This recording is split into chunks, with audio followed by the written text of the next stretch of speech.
Welcome to Every Talks. Myself Rudransh Mehta and I am a defense aspirant. So, जैसे आप सबको पता है कि 18 अप्रैल को हमारा एनडीए का एग्जाम है.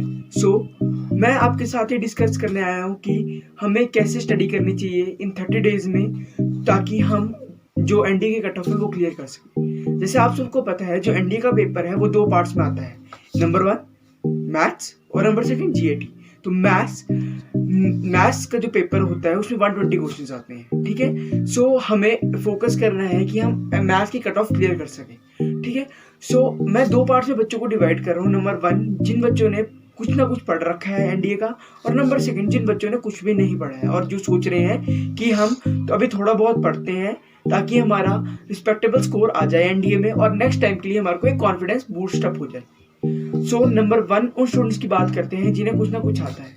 उन बच्चों के लिए सिर्फ एक चीज उन्हें करनी है कि जो उन्होंने अभी तक टॉपिक्स पढ़े हुए हैं उनके ऊपर क्लियरली फोकस करना है. सिर्फ उन्हीं टॉपिक्स को हमें कवर करना है जो हमने पढ़े हुए हैं.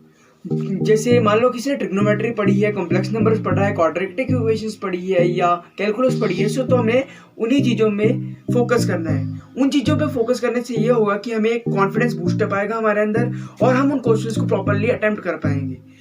हमें उनके ऊपर फोकस कैसे करना है कि हमें पहले उनकी थ्योरी पढ़नी है, उसके बाद उनके क्वेश्चंस अटेम्प्ट करने हैं.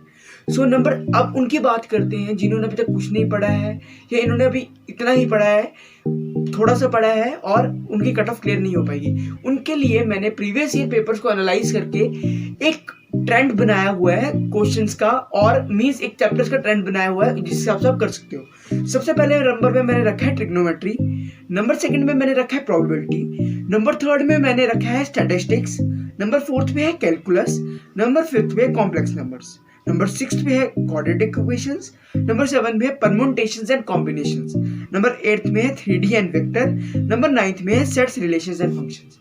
ये कुछ अराउंड 9 चैप्टर्स है जो previous year analysis of paper में सबसे ज्यादा आए हुए हैं. आपको क्या करना है, पहले इनकी कंसेप्ट लर्निंग के ऊपर फोकस करना है, उसके बाद इनके प्रीवियस ईयर क्वेश्चंस और इनके पीवाईक्यूज प्रैक्टिस करने हैं. पीवाईक्यू से आपको क्या लगेगा पता कि पिछले साल पेपर्स में कैसे कैसे क्वेश्चंस आए हुए हैं और किस टाइप के क्वेश्चंस पूछे जाते हैं. उससे आपके क्वेश्चन की प्रैक्टिस हो जाएगी और एक एग्जाम ओरिएंटेड स्टडी आपकी हो जाएगी. आप ये सब चैप्टर्स कर लें ताकि इससे ये होगा कि हमारा कॉन्फिडेंस बूस्टअप हो जाएगा और आपकी कट ऑफ आराम से क्लियर हो जाएगी. अब नंबर 2 पार्ट में मैं आता हूँ, वो है जीएटी का पार्ट. जीएटी का पार्ट जो होता है आपका 600 नंबर्स में आता है, जो कि अराउंड 2 सेक्शन में डिवाइड होता है. नंबर 1 एक इंग्लिश सेक्शन में और नंबर 2 जैसे साइंस और हिस्ट्री वाले आर्ट सेक्शन में. साइंस वाले इंग्लिश का साइंस वाला पोर्शन आप कहीं से भी पढ़ सकते हो, कोई भी आप पाथ फाइंडर बुक यूज कर सकते हो, कुछ भी कर सकते हो आप, और वहां से सिर्फ आपको पीवाईक्यूज पक्का करने हैं. और इंग्लिश का भी यही है, आपको पीवाईक्यूज करने ही करने हैं. ठीक है.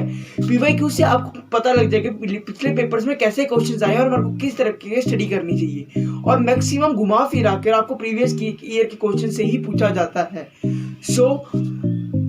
जीएटी के पार्ट के लिए मैं आपको हाईली रिकमेंड करूंगा कि जितने भी प्रीवियस ईयर क्वेश्चंस हैं उन्हें आप कर ही लें. पहले आप थ्योरी पढ़ें, चाहे आप कोई भी बुक यूज कर सकते हो, चाहे आप दिशा की बुक यूज करो या आप अरिहंत पब्लिकेशन की पाथ फाइंडर यूज करो. उससे आपको ये बेनिफिट होगा कि आपको थ्योरी भी आ जाएगी, साथ साथ में आपके एनडीए के जो प्रीवियस ईयर क्वेश्चन है वो भी सॉल्व हो जाएंगे. जीएटी के लिए और मैथ्स के लिए आपको पहले थ्योरी के ऊपर फोकस करना है, उसके बाद आपको जाना है प्रीवियस ईयर क्वेश्चंस में और सिर्फ प्रीवियस ईयर क्वेश्चंस ही आपको प्रैक्टिस करने हैं. Thank you everyone for listening me. और आपको कोई भी प्रॉब्लम हो या कोई भी आप प्रॉब्लम हमसे शेयर करना चाहते हो, आप हमें डीएम कर सकते हो. चाहे वो कोई भी प्रॉब्लम हो, चाहे फैमिली प्रॉब्लम हो, आपकी लाइफ से कोई भी रिलेटेड प्रॉब्लम्स हो, रिलेशनशिप प्रॉब्लम्स हो, आप हमें कंसल्ट कर सकते हो. Thank you everyone for watching this video and please subscribe the channel and share the video. Thank you.